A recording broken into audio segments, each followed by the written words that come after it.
अस्सलाम वालेकुम स्टूडेंट्स। आज जो हमने डिस्कस करना है एरेस का टॉपिक है, बहुत ही सिंपल टॉपिक है जिसको हम डिस्कस करेंगे। एरेस होते क्या हैं बेसिकली, ये हमने कॉन्टीजियस लोकेशंस होती हैं। सबसे पहले आप एक बात याद रखेंगे कि ये क्या है, कॉन्टीजियस लोकेशंस हैं।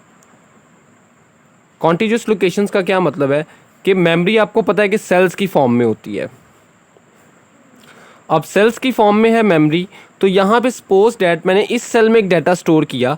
अब नेक्स्ट डाटा मैं स्टोर करना चाह रहा हूँ इस सेल में, तो ज़रूरी तो नहीं है कि मैं जो वेरिएबल यूज़ करूँगा दूसरा वेरिएबल वो मेरे लिए यही मेमोरी एलोकेट करेगा। तो यहाँ पे प्रॉब्लम्स आ जाती हैं। तो इसके लिए हम क्या करते हैं, जो बेस्ट वे है वो क्या है कि मैं क्या करूँगा कि मैं एरेस को यूज़ करूँगा। एरे मुझे क्या देगा, कॉन्टीजियस लोकेशंस देगा जहाँ पे मैं सेम टाइप का डाटा स्टोर कर सकता हूँ। तो पहला पॉइंट क्या है, कॉन्टीजियस लोकेशंस, और दूसरा पॉइंट क्या है जहाँ पे हम स्टोर कर सकते हैं data of same type.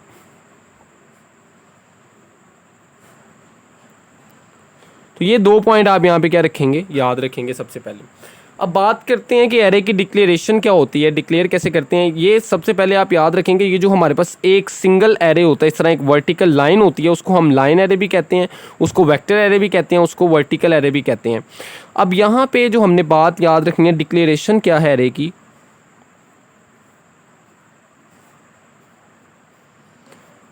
Array को डिक्लेयर कैसे किया जाता है, इसके लिए ज़रूरी है कि आप पहले एरे की डाटा टाइप लिखेंगे। एरे की डाटा टाइप लिखने के बाद आगे एरे नेम आ जाएगा,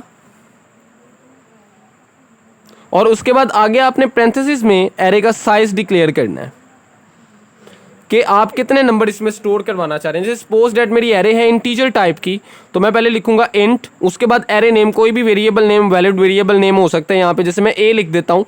उसके बाद आगे आपने सपोज डेट मैंने 5 एलिमेंट स्टोर करवाने हैं, तो मैं यहाँ पे लिखूंगा 4। उसकी रीज़न क्या है कि ये जो 4 हैं these are the index values, index या सबस्क्रिप्ट वैल्यूज़ होती हैं,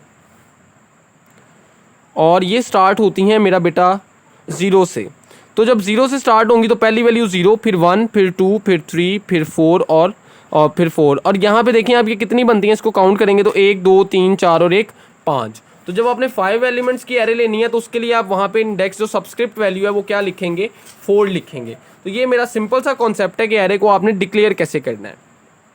एरे डिक्लेरेशन के में आपने एक बात याद रखनी है, वो बात क्या है कि ये जो मेरा 4 यानी कि जो मैं इंडेक्स वैल्यू दे रहा हूँ कोई भी हो सकती है, जो इंडेक्स वैल्यू है it must be integer value, must be integer, यानी कि ओनली इंटीजर्स आएंगे। इंटीजर्स के अलावा कोई वैल्यू हमारे पास यहाँ पे नहीं आ सकती, सिर्फ इंटीजर्स वैल्यूज आती हैं।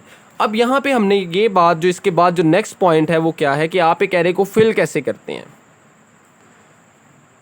फिलिंग ऑफ एन एरे, कि एक एरे को फिल कैसे किया जाता है। यानी कि आपने एरे को नंबर देने हैं, एरे में वैल्यूज़ एंटर करनी है, तो वैल्यूज़ आप कैसे एंटर करेंगे, उसके लिए हम क्या करते हैं, जो बड़ा इंपॉर्टेंट पॉइंट है आप याद रखेंगे कि एरे को फिल करने के लिए आप लूप को यूज़ करते हैं। किसको यूज़ करते हैं, लूप्स को यूज़ किया जाता है एक एरे को फिल करने के लिए। और वहाँ से अगर आपने आउटपुट कंटेन करनी है तो आउटपुट गेट करने के लिए भी आप किसको यूज़ करते हैं, लूप को ही यूज़ करते हैं। एरे को फिल करने के लिए भी लूप को यूज़ करते हैं, और आउटपुट कंटेन करने के लिए भी आप लूप को ही यूज़ करते हैं। यानी कि इनपुट ऑफ एरे भी लूप से होगा और आउटपुट ऑफ एरे भी लूप से होगा। अब सपोज डेट मैंने क्या करना है कि एक एरे एंटर करनी है, उसके लिए मैं क्या करता हूँ, मैं यहाँ पे सबसे पहले एक प्रोग्राम अगर लिखूँ, include iostream .h include console input output .h, okay, void main। अब यहाँ पे मैं एक एरे इनपुट लेना चाह रहा हूँ, उसके लिए ज़रूरी है कि मैं पहले एरे को डिक्लेयर करूँ। अब मैं एरे को डिक्लेयर कैसे करूँगा, सिंपल, इंटीजर, एरे का नेम ए, और साइज़ मैं कहता हूँ सपोज डेट जी मेरे पास ये 6 एलिमेंट्स की एरे है, 5 लिख देता हूँ। अब इसमें आप देखेंगे कि यहाँ पे सपोज डेट मैं सिंपल इनपुट कर रहा हूँ, सिंपल आउटपुट करवा रहा हूँ। यहाँ पे मैं लूप यूज़ करूँगा। अब लूप के लिए आपको वेरिएबल चाहिए, एक मैं ले लेता हूँ int I, 4 i is equal to 0 and i is less than और इक्वल टू, कहाँ से कहाँ तक चलेगा, 0 से 5 तक चलेगा, 0 से 4 तक चलेगा।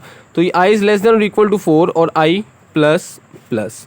अब यहाँ पे आप सिंपल क्या करेंगे कि आपने एंटर द एलिमेंट्स, यहाँ पे आप लिख दें, एक मैसेज डिस्प्ले करवा दें, cout enter elements, enter elements, elements enter करो, इंसान बन के बैठो, सब्र नहीं है थोड़ी देर। उसके बाद सी इन, और यहाँ पे आप क्या करते जाएंगे, सिंपल आप एरे का अपना नेम लिखें और आगे इंडेक्स की जगह पे आपने आई यूज़ किया हुआ है तो आई दे देंगे।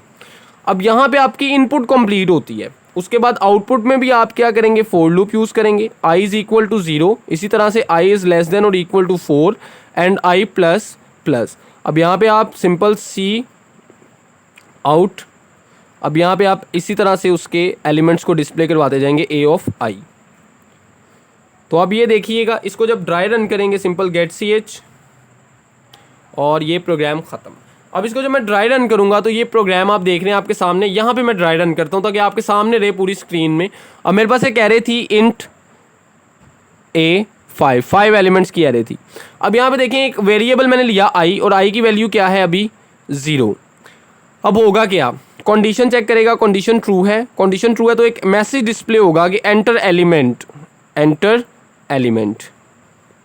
अब जैसे ही एंटर एलिमेंट का मैसेज डिस्प्ले होगा आपके सामने एक ब्लिंकिंग, आपके पास एक अंडरस्कोर आ जाएगा जहाँ पे आप वैल्यू एंटर करेंगे। सपोज दैट मैं एंटर करता हूँ 16, उसके बाद जैसे ही एंटर करूँगा दोबारा नीचे आएगा एंटर एलिमेंट्स, मैं यहाँ पे एंटर कर देता हूँ। अब ये जो 16 है ये किसको मिला, ए ऑफ 0 को। यहाँ पे मैं एंटर कर देता हूँ जी नेक्स्ट वैल्यू 12, वो किसको मिल जाएगा, ए ऑफ 1 को। इसके बाद यहाँ पे मैं एंटर कर देता हूँ 3, ये किसको मिल जाएगा, ए 2 को। इसी तरह यहाँ पे मैं एंटर कर देता हूँ 4, ये किसको मिल जाएगा, ए 3 को। इसी तरह मैं यहाँ पे एंटर कर देता हूँ जी 9 किसको मिल जाएगा, ए 4 को। उसके बाद जब आई की वैल्यू 0 से लेके 4 तक चल जाएगी, जब जैसे ही उसकी वैल्यू 5 होगी ये वाला लूप टर्मिनेट हो जाएगा। ये लूप टर्मिनेट होगा, नेक्स्ट लूप आ जाएगा, नेक्स्ट लूप में फिर आई की वैल्यू 0 हो जाती है। अब उसके बाद वो क्या करेगा, सी आउट करवाता जा रहा है, पहले ए 0 की वैल्यू यानी कि 16, उसके बाद 12, उसके बाद 1 2 पे 3, उसके बाद 3 पे 4 और 4 पे 9। तो ये मेरा बेटा सिंपल सा कॉन्सेप्ट है किसका, एरे डिक्लेरेशन का और एरे फिलिंग का। अब इसी तरह से आप एरे को इनिशियलाइज भी करवा सकते हैं। वो कैसे करवा सकते हैं, जैसे मैंने यहाँ पे एरे लिखा इंट ए 5 था, तो यहाँ पे मैं इसकी वैल्यूज़ भी दे सकता हूँ। इसको कहते हैं initialization of array. Short question आ सकता है, एमसीक्यू में भी पूछ सकता है। अब यहाँ पे मैं जैसे लिख देता हूँ 1 3 9 14 11, तो ये होगा क्या, कॉरिस्पॉन्डिंग वैल्यूज़ मिल जाएंगी। फर्स्ट वैल्यू मिल जाएगी ए 0 को, ए 0 में 1 आ जाएगा, ए 1 में 3 आ जाएगा, ए 2 में 9 आ जाएगा, ए 3 में 14 आ जाएगा, ए 4 में 11 आ जाएगा। ये हमारे छोटे छोटे से कॉन्सेप्ट हैं जो यहाँ पे आप क्या कर सकते हैं, जिनको क्लियर कर सकते हैं, क्लियरिफाई कर सकते हैं। तो ये आप याद रखेंगे, बाकी इंशाल्लाह हम जूम में डिस्कस कर लेंगे, कोई आपने परेशान नहीं होना, बहुत आसान सा टॉपिक है। दुआओं में याद रखिएगा। अल्लाह हाफिज़।